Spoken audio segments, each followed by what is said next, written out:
Welcome back to Mind, Body, Yay. Thank you for joining me. This is the place to come to put the yay back into your mind and body.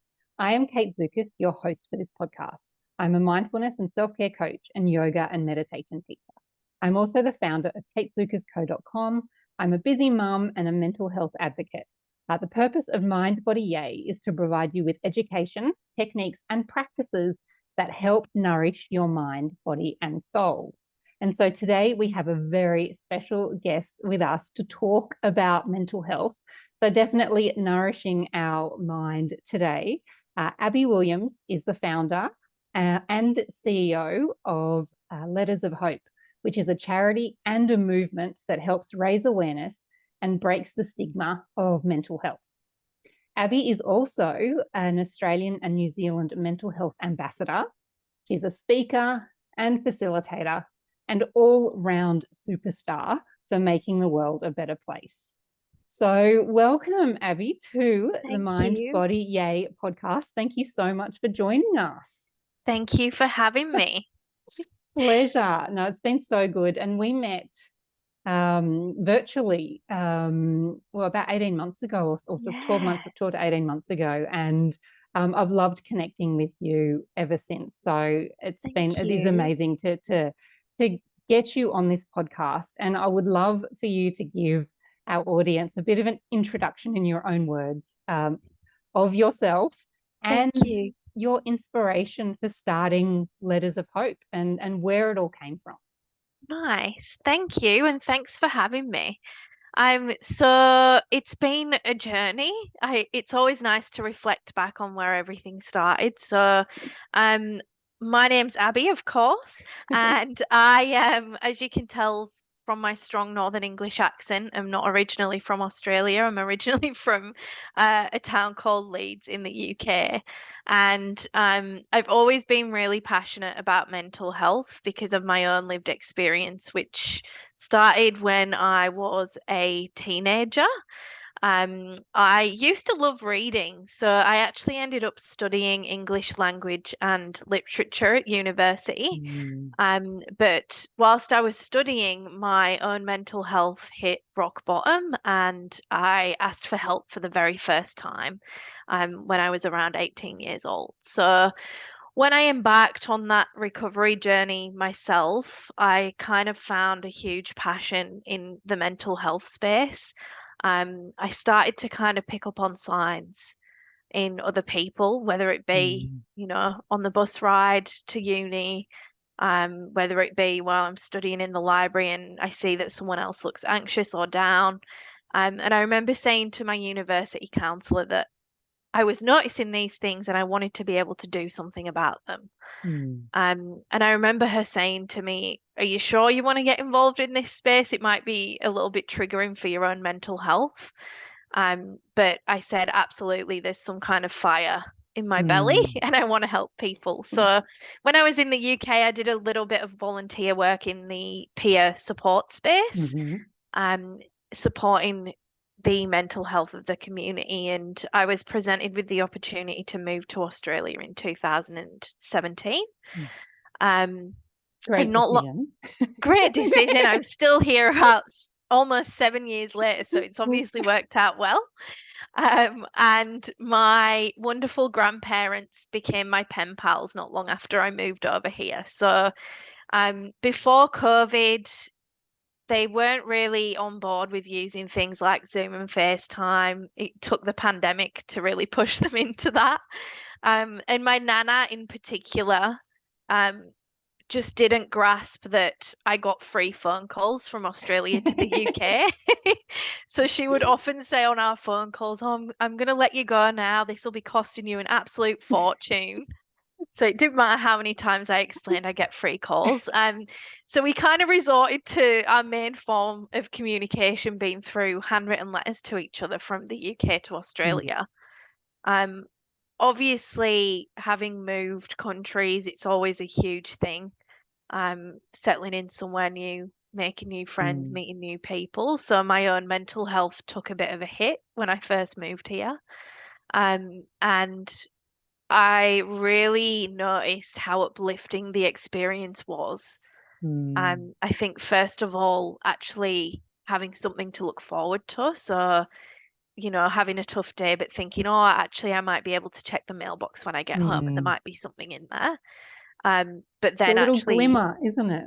it's a glimmer. It really is. And then actually opening it, reading it, I had a bit of a light bulb moment of I want to give this feeling to other people who are struggling Mm. with their mental health as well. So, Letters of Hope really started with me sharing a post around in a few Facebook groups saying, hey, I struggle. I know a lot of other people do too. Does Mm. anyone want some kind handwritten words in their mailbox, essentially?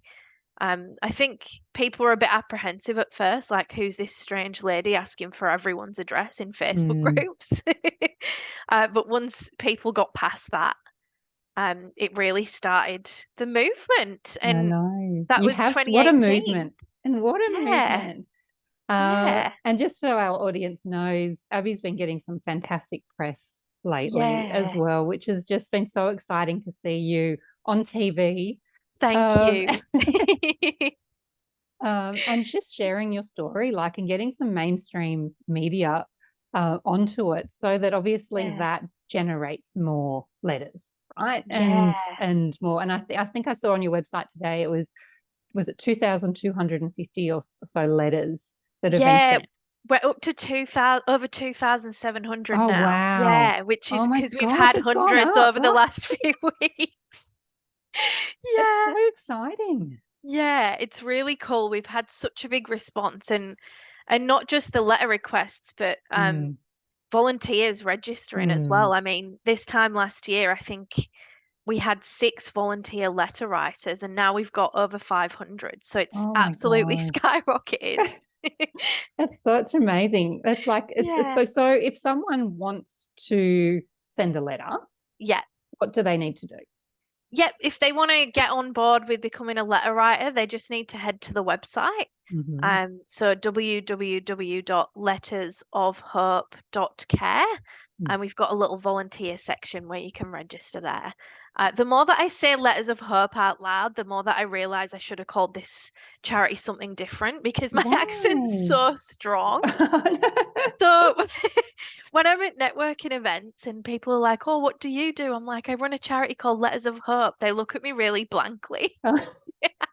Ah, I think it's the perfect name for what you do. And I think it's thank funny, it's you. that word hope is Yeah, just it's such a simple but profound word. yeah, it And I is. think that's what you do. And I think when sometimes you're in those dark moments or vulnerable moments and all of that, like a hope and getting a letter of hope, like it's perfect. It's a perfect name. It is Yeah, something that can add that light to your day. yeah. Thank you. And I think that's what really why it came to be Letters of Hope. I think having been through my own mental health Mm, struggles, I've definitely been in the headspace where it can feel like there is no hope and it can feel like, mm, the world's this terrible dark place. So I mm, wanted the letters to be something that challenges that, mm. and can change someone's perspective in that moment.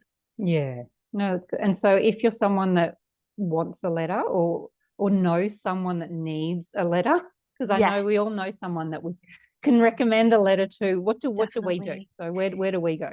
Yeah, so we've made it super easy. It's just Hmm. on the homepage. So Hmm. again, www.lettersofhope.care. And the first thing you see is a big orange button that says request a letter. Oh, And beautiful. you can request that for yourself, but you can request it for someone else. And Yeah. it's been really beautiful to see people requesting it for others because, Mm, I think we can all relate to knowing that someone's struggling but not really knowing what to say. And it feels like we're able to bridge that gap a little bit and yeah. create connections between people, which is fantastic. And sometimes people just don't know. Like you said, want to help, Yeah, but don't know what to say or don't know if they'll be causing more damage or don't know, yeah, and I think that's the thing. And I know, like, you do the mental health first aid training as well. yeah. And I know I did my first one last year, as Nice. an attendee to get that. And I learned so much Yeah. for how to have a conversation and how Yeah. to lean into the conversation. So it's definitely something I Definitely. do recommend people get their mental health first aid Yeah. certificate. I find I use it, and I know we both work, and I work in change and transformation, and I have these conversations nearly every Yeah. day that Yeah. draw on those skills from that.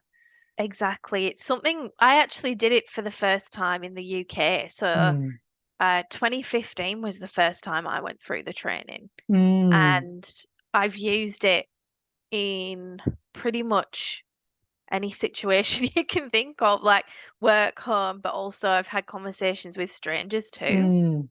And I remember when I went through it, looking at the instructor and thinking, oh, this would be such a cool job. It's just a shame I hate public speaking so Yeah. much.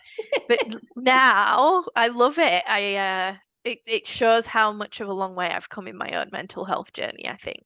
Oh, totally. And you do a lot of public speaking now, right? Yeah, And most I mean, days. going on to some of these media would get the anxiety going before Oh yeah, for that's sure. some deep breathing before going on to to some of those programs. Definitely. It's always scary, especially when I did recently was live. Mm. So my that's the first time in a long time where I felt like my anxiety was a little bit out of control again. But I got through it. Deep breaths definitely Yeah, helps. Yeah. deep breath. And it's and I think knowing bringing it back to your purpose, like you're doing this because you're spreading the word Yes. so that you can have an impact and Yeah. keep that movement going, right? And I Exactly. think that always, because I know I was always the same, like it, with even the work I'm doing now, and I do a lot of teaching and coaching. And I was very, and do a lot of videos and podcasting. And I remember the first time I was recorded a video, I was like so nervous. And I'm like, well, you've just got to get over yourself if you want to Yeah. get your message out there. Right. Yeah. It's so true. Like when you're so passionate about something, it does help you overcome a lot. Like Mm, there's no way I'd be public speaking now if I wasn't doing the charity. But yeah. because you've got that purpose that feels bigger than yourself, Mm.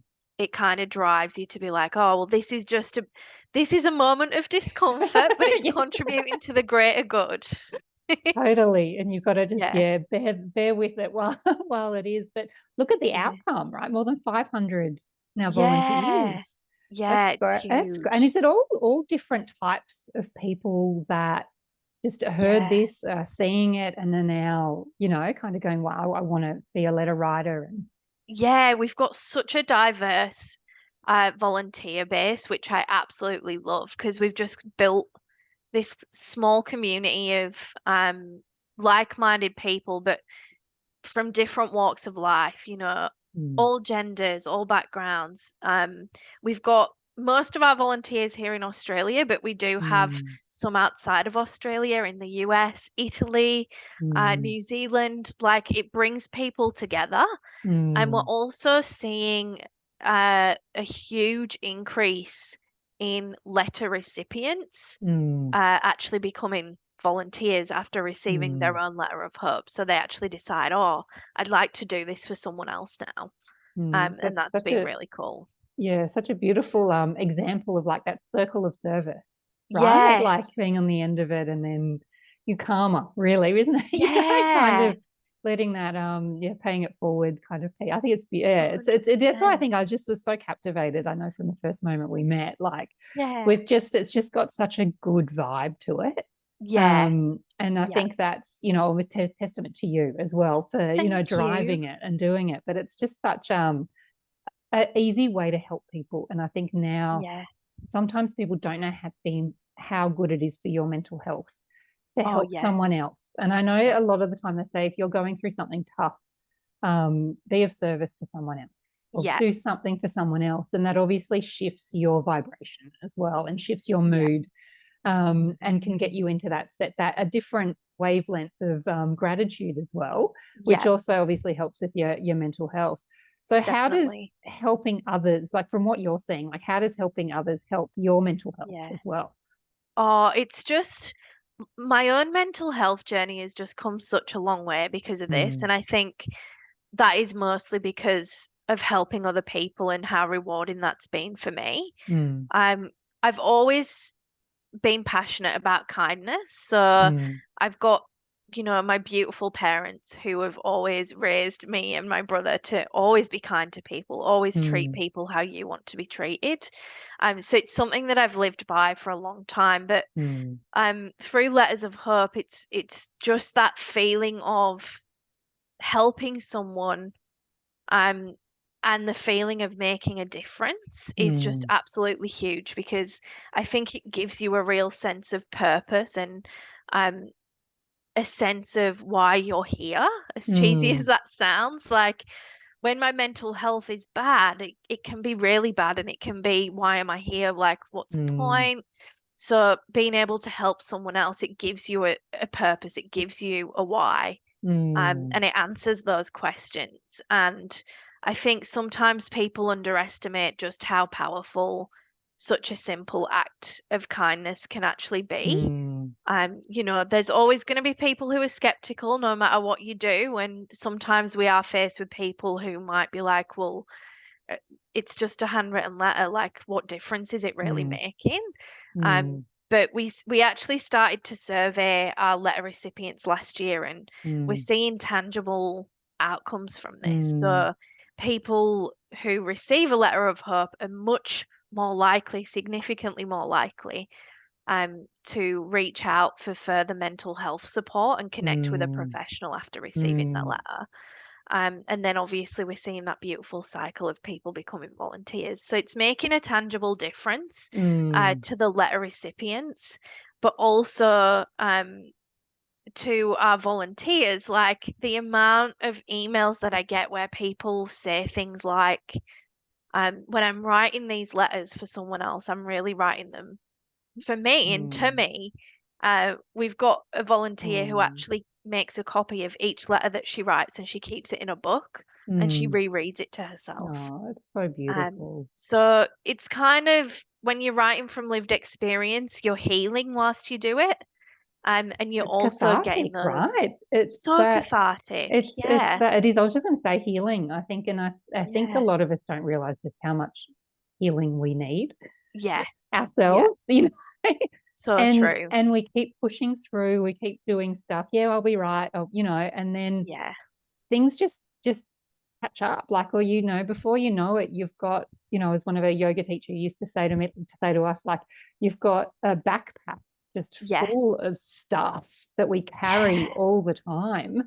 And, a lot of the time we just don't even realize that we're carrying this stuff Yeah. that's not causing us, anything good anymore. We're just still Yeah. carrying this stuff with us. So, So you know, true. drop that backpack off, heal from that backpack and, Yeah. from what's in there and then you can move on. And it's I do Yeah. find it that really fascinating from a healing perspective.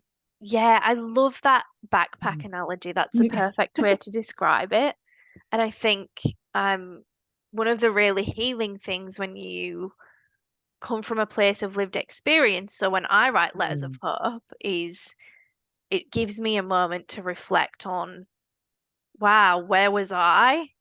When I was, 10 years ago when I was at my mm, worst, and look at me now, I'm now helping others. And mm, this is how far my mental health journey has come as a result of that, which can be really empowering. And it gives you a minute to pause and actually reflect on that, which I don't think we really do otherwise. mm, totally. Yeah. And so you've mentioned a few times about your own mental health journey, I know, which Yeah. we've spoken a little bit about at the moment. Yeah. I am always in awe of how raw and real you are with Thank you. your own journey. And I know we were saying before we hit record on this that I nod most of the times as I'm reading your posts or listening Yeah. to your videos. And like you do, though, a lot of the time you're doing that as well when you're almost at that point where you feel like that too. Yeah. Like that's pretty amazing as well to be that Thank vulnerable to put you. that out there. Yeah. So Thank you. I just because I'm I just feel like when you've done that one, like the one where you went to your doctor's appointment, Yeah. like that one was one that that inspired me to talk to a lot of people about mental health as Nice. well. No. and to encourage people to go see your doctor. You can get an assessment done. You can, talk about your mental health Yeah. because, I think the same thing when you see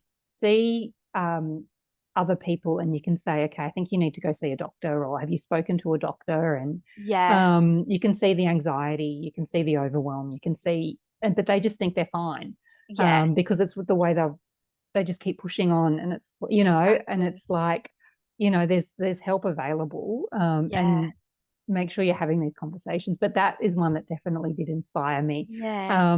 and and it's memorable, right? I'm still talking about it. I love that. So that's really good. So how do you manage? So now, how do you manage your own mental health now? With Yeah. obviously, you've got your charity, you work, Yeah. you're an ambassador of mental health, all of this amazing stuff, getting all this amazing Yeah. media coverage, speaking events, all of that stuff. How Yeah. do you manage your own mental health? Yeah, it's definitely not easy. And I'm a big believer in it's always a journey. So I Mm, don't think you can just be cured from mental illness. I think mm, it's just something that you slowly, gradually learn to manage. mm, And the best way to do that is to get help, to lean on supports, to speak to professionals, read books, whatever it looks like for you. Just build up that toolkit over time so that when things do get worse or are mm, exacerbated, you've got a bit of a toolkit where you can be like, right, I know what to do now. I know what to do mm, next. I think being a social entrepreneur and running a charity is always really hard. mm, I think because it's born from lived experience, it means that I'm talking about that lived experience all the time. And it's really mm, important to look after yourself when you're doing that because it mm, can still affect you even though you talk about it every day. So it's a journey and there are lots of ups and downs. And I always talk about the charity being like a bit of a roller coaster. Um, mm. you know, going through these really huge highs and feeling Yeah. really happy and excited. To then when those moments are over, feeling a little bit flat and down and exhausted from all the work that's been done Mm, in the weeks before. So I'm still working on it, but for me, it's been about just speaking to people about what I'm going through and being vulnerable, I think is a mm, huge thing. So I will always speak to people that I trust around me and let them know if I'm not feeling 100%. mm, Um, and I'll be quite open and vulnerable with my volunteers as well. mm, So, just last week I put a video in our little group and said, I'm so sorry. I know I seem like I'm a bit MIA at the moment. I'm just going through a tough time. Appreciate your patience and they appreciate that vulnerability mm, so much. So I think we put a lot of pressure on ourselves and we think that other people have these expectations of us. mm. But when we're actually open about it and say, "Hey, I'm struggling," people get it and it takes the pressure off.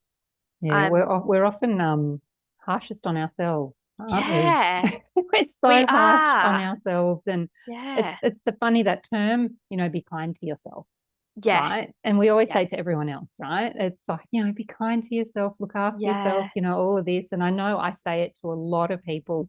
And I know, like, that meaning, though, it's a really serious piece of advice, though. Mm. Like, it's Yeah. not like this fluffy takeaway. It's Yeah. like do what you need to do to be kind to yourself. Yeah. A hundred And, percent. and that if you need to speak to someone, if you, need to phone a friend, or if you need Yeah. to rest, or, if you just need to give 30% today because that's all you can give, right? Like Yeah. that's okay. Like there's always Exactly. tomorrow where you give 150%.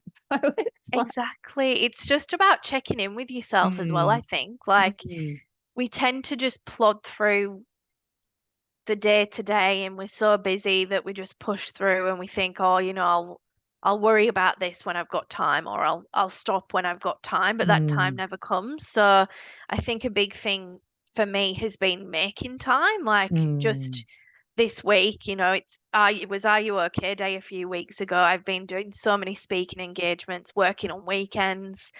And I just decided yesterday, duvet day, pajamas, trash TV, and just Soon a no day, no right? expectations. Yeah, exactly. And that, like, I just feel so recharged Yeah, after that. So yeah. sometimes it's just recognizing when you need that recharge time before it's too late and before you burn yourself out. That's so true. Um, It's that awareness which you just said. It's having that awareness, like it is self-awareness, right? it Having is, that awareness of what you need yeah, to recharge yourself. that's it. Having that level of awareness and then following that through with the giving yourself permission to do Yes, something because and I know, and it's the same, we give others permission to do this stuff, but I think sometimes we hold ourselves to unrealistic expectations we do. of what we expect of ourselves, especially high performers, overachievers, you Yeah, always hold yourself to some level of standard. yeah, But and then there's that expectation that you think is on you, but no one else cares, right? Like, exactly. and then you open with them Yeah, and they're like, oh, okay, yeah, whatever. And you kind of, it's that, exactly. and I know for me, I'm a recovering people pleaser. Yeah, And it's really hard to get over what will others think. it is. Like really, really difficult to manage to Yeah, almost flip that mindset yeah, of kind of not being that people pleaser, and then yeah, I know for me, um, it was kind of a lot of people like, and when I say nobody cares, like people do care about you, but no one's thinking about what you're thinking of yourself in your head. yeah. It's so funny because we kind of, and I find this with mental health in general when I Mm, speak to people about it and have these mental health conversations, we seem to have this idea of what people will think and mm, this perception of the stigma that's there. mm. And of course, there is still a stigma, Yeah. in certain situations. It's definitely not completely gone, but Mm. I do think that we've come a long way. And I think maybe our self stigma has not caught up with how much stigma in general has progressed and come. Oh, Um, totally. Yeah. it's kind of not because we still have this perception. People are going to think that I'm incapable. People are going to think that I don't care and all the rest of it. When in reality, people understand. We're talking about mental health so much more now, and people know how to respond to it and Mm. not to judge now, Oh, which totally. is good.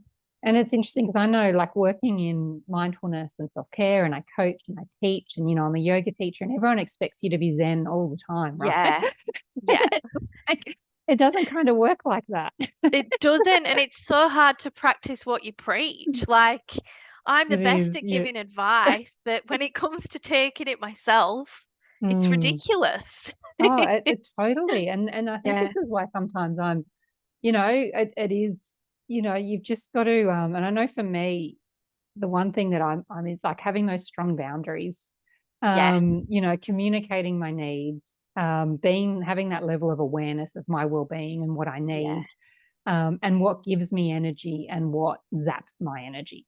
Yes, I think that's a because really good one. yeah, because I know for me it's and sometimes I can be quite introverted. Mm. So, after a big day, I need to just go sit down quietly in a dark room, right? Just Yeah, and go, it's making sure that you yeah. get that time as well, because there's Mm, been times where I've been so I'm an introvert too, yeah. but I come across extroverted sometimes, I think. And when I'm working and doing speaking engagements, it takes a lot of energy from me Mm, socially. But I was having these weeks where I'd be speaking all week, then at the weekend I'd book in, dinner with friends and yeah. lunch with this person and coffee with that person, and I didn't have any recharge time. Yeah. So I've very quickly learnt that I need that time of nothing. Mm, I need that mm, time of no expectations, not seeing or speaking to anybody, just being with the dog and, you know, relaxing is yeah. super important. And giving yourself permission to rest and to have the rest Yeah, time. Because if you're out there like speaking and performing and doing all this yeah, stuff, right, it's draining. Like, yeah, and I think this is where Hugh Jackman is amazing as an example. I know that like because he's on stage night after night after night, and I often use him in my mindfulness talks and that as well because he's nice. on stage, like doing his performance. He's amazing. Like he's constantly at it, but he's got super strong boundaries Yeah. in order for him to go on and perform each night. Nice. That, he needs to go home straight after a show. He doesn't talk, he doesn't, like he's very strict with certain things over that time. Yeah, I So love that when that. he's on stage, that gets his full energy. Otherwise, he Yeah, goes, you just can't do it. Like then you're not performing at your best when you actually need to be performing. And it exactly. was just, it really resonated because I'm like, that just, it's such a good way to look at rest and performance Yeah, and, and how you're doing it because you just can't go, go, go, which I you think can't. sometimes, and I think we're getting better. I think we're Mm, definitely getting better at yeah, prioritizing rest. But I think it's making the time for it yourselves, giving yourself permission, having the mindset and the discipline, because our yeah, lives are so busy that we often get pushed and those boundaries get pushed. yeah, And then we're the first ones to go, oh, okay, maybe it's not that important. yeah, Right? exactly. And I think it's just recognizing as well what the long-term impact is Mm, if you do just keep going. mm, Because it comes at a cost. Like you mm, can't just keep going, going, going. The reason that you need boundaries is because if you keep pushing, you will burn out and then you're not going to mm. be any good to anybody Totally. because Yeah. you won't be able to do anything. So it's really important. Yeah. And I've learned normally from my own burnout experiences that if you don't stop, the universe will make you stop. Yes, that is Right. so true. Yeah, And, so that's some lesson I've learned. So it's like, okay, I'm definitely. listening, universe. I know I need to pull back a bit so that you're not going to make me stop. Nice. It's a very important lesson. It is totally. So what advice do you give to others? So if, on their mental health, what are some little gems that you've got that you can offer to other people for their own mental Yeah. health journeys? Well, I'd love to share something that I came across yesterday, actually, which I've Yeah. just started to do. And it's really started to already shift my perspective. And I saw it on social media. It was a Mm. video, and I think it was a therapist. Okay. Yeah. And she said that she gives her clients often this homework. Mm. And the homework is to just take out your phone and once a day take a photo of one thing that you find beautiful. Mm. And I loved it. So I did it yesterday and I actually ended up taking like 10 photos because I'm just a bit like that. Um, but I think, that finding the good in your day and that's not to discount that there are bad things in life Mm. because I'm a strong believer that we shouldn't push our emotions out. We Mm. shouldn't try to change every thought into a positive Mm. thought. It's not realistic. It's important to accept that life has ups and downs and Mm. navigate those ups and downs. But I think if we can find those moments in our day um, that are positive or are beautiful or we are grateful for them, it does help put things into perspective. Mm. I've actually got a shelf in my office Mm. and it's basically I call it my well-being shelf. Oh, beautiful. It's got a salt lamp on it. It's got some family photos on there, some little trinkets from trips I've been on, Mm. and I've also got just a pile of letters that I've received Yeah. from letter recipients and volunteers that have written to me.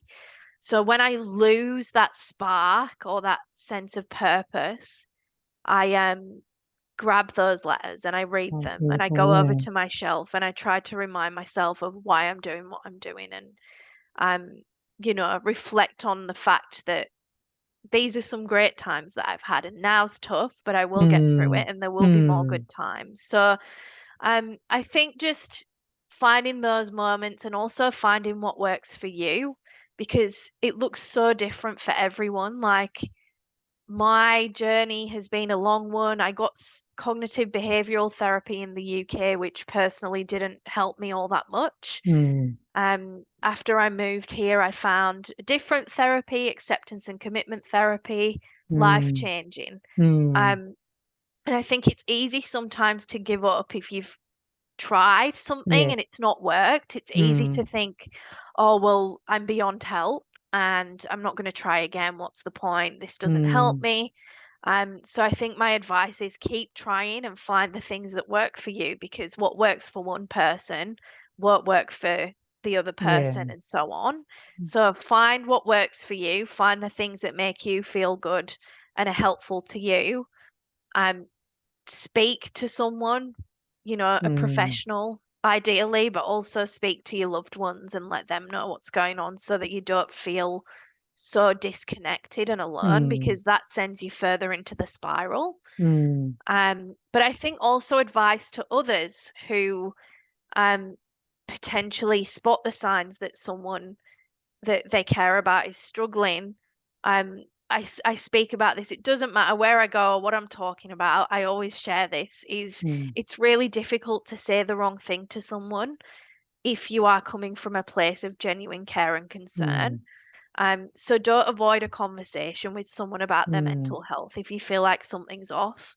Do not just avoid it out of fear that you're saying the wrong thing, you're going to say the wrong thing, or that you won't have all the answers. You're not meant mm. to. You're Yeah. not meant to have the answers. You're just meant to be there to listen, and it's really is that simple. So I always like to share that. Have the conversation, go through that little bit of discomfort to help the other person, because it will be worth it. I think it's very good advice. Um, and I think if you've always got a good intention and you're Yeah. giving something with that intention, like Yeah. and I think one of my biggest learnings, like through my yoga journey, is, we can't control other people's reactions Yeah. either. So then we don't do something because we already have played forward in our mind how they're going to react, right? Because we're trying to Yeah. control things. Yes. And, and so all we can do is give with the intention that we want to give a Yeah. message, or with care, or with any of that, and be open to what comes back at us, right? From that Yeah. side. And I think for me, that's always helped me remain open-minded in any Yeah. conversation you have. But also, for me being a almost control freak, trying to always, that was a huge light bulb moment for me to go, wow, like I don't control what others do. Yeah. And it was Yeah. really changed the way you have conversations, as well, Definitely. and relationships, because, and then for me, it almost made me feel like a big weight was lifted off my shoulders because I'm like, oh, I can only be in control of what I do. Nice. And that really, yeah, kind of helped, and be open to, and if someone else says no or whatever, that's okay. That's how they're responding to this. You can just, Yeah. be there to listen, and to provide the care and support, and Definitely. point in the right direction, right? To more That's support. it. That's what it's Mm, all about. It's not about having the answers. And yeah, we do get caught up, I think, in trying to predict reactions and behaviors and even putting mm, expectations on people and mm, how they should or might mm, react.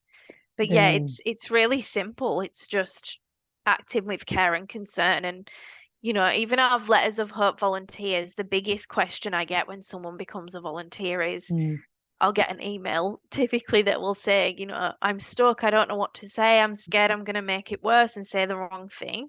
I've never had to, I check every letter before it goes mm, out, and I've never had to throw one away, because mm, the intentions from those volunteers are always pure mm, and good, and that mm, always comes through. So even if someone's not ready to talk, you kind of, if you open up a conversation, you're sending a signal to that person mm, that you care, mm. and that can be enough for them to seek help or take the next step. Oh, totally. And I Yeah. think it's just so amazing when you, like, I think you just see the best of people in these letters, right? Yeah. Like it Oh, really is, like you look at the world, and a lot of the time we are so programmed to focus on the negative, or to be we drawn are. to the negative, and the Yeah. noise all around us is negative. So I Yeah. think to have that, you seriously would see the best in people, and that high vibe, and that Yeah. we've all got inside of us, Yeah. when we're coming from a place outside of our ego and outside of all of this, when we genuinely, want to help people, which is like the best of Yeah. humanity, right?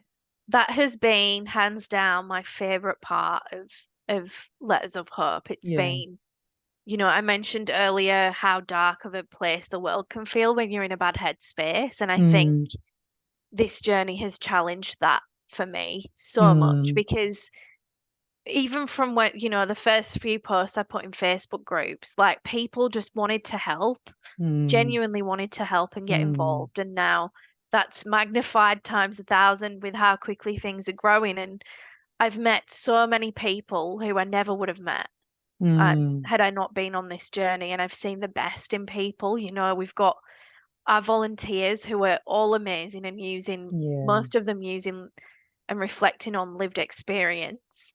But also outside of that, the organizations that genuinely want to get on board and help, and um, down to things like people who donate handcrafted cards. Like yeah. one of my friend's grandmas, Oh, that's she's called sweet. Joy, spends hours in her garage. She's retired. She spends Yeah. hours and hours in her garage at home handcrafting cards for us Mm, to send our letters in. And that's given her a sense of purpose, but mm.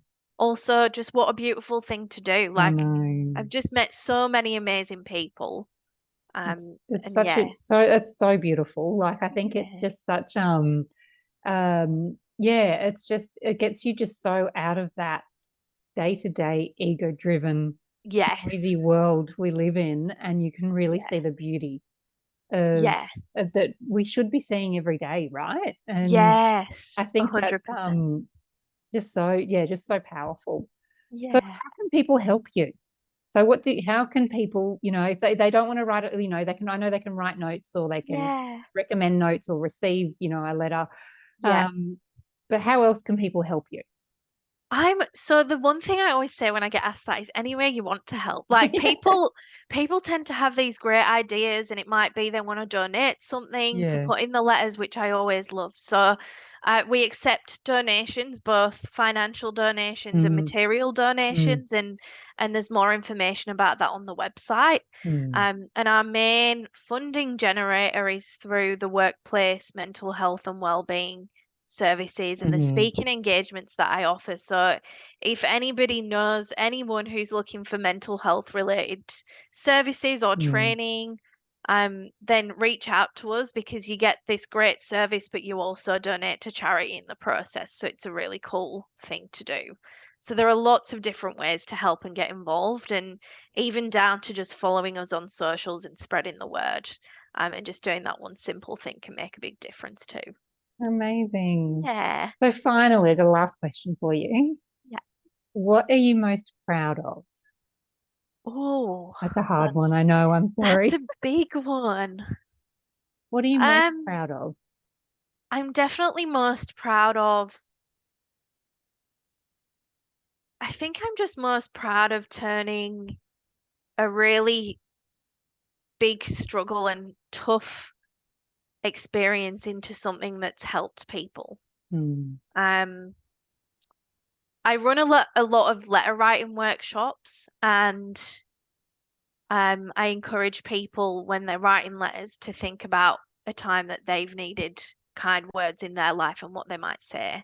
Hmm. So I'm always taken back to teenage Abby when I bring that up and Hmm. think about what I might write to her and say to her. And it's a huge thing that I'm proud of is just how far Letters of Hope has come, how quickly we're growing, Hmm. and how far my own mental health journey has come as a result, but also the people that we've helped. Like our letters have literally saved lives. Like we've Hmm. had people reach out and say, this letter has saved my life. I would Hmm. not be here without it. So Hmm. that's definitely a huge thing for me is how much that small thing has made such a huge impact and ripple effect. Yeah. Yeah. That's amazing. Like I think it's so inspiring for others Thank you. to turn their own journeys. Like we all have our own journeys, our own Yeah, stories, and so inspiring about how you can use your own personal experiences, no matter how challenging they are, to help others definitely. as well. And it's hard, yes, Yeah. and stuff, but it's definitely sounds like you've created an amazing, beautiful movement Thank with you. this, with lots and lots of people following you now, which is, Yeah. I think, really exciting, and so many letters going out. So Yeah. I just wish the world for you, like in, Thank this, you. which is why I particularly wanted to share this over Mental Health Month as well, because I think it's just an amazing movement, amazing example of what you can do, but also just really gets to the rawness and realness of mental health from a Yeah, day-to-day perspective too, and simple things you can do to help yourself. definitely. And seek that support, professional support if you need that as well. So I think Yeah. there's all of those bits. So thank you so much, Abbie, for joining me today, for Thank sharing your you. wisdom, experiences, and light with us. That's definitely put the yay back into our mind and body in this Thank episode. you. Thank you for having me. Thank you so much. Excellent. Well, thank you everyone for listening, and we will see you in the next episode.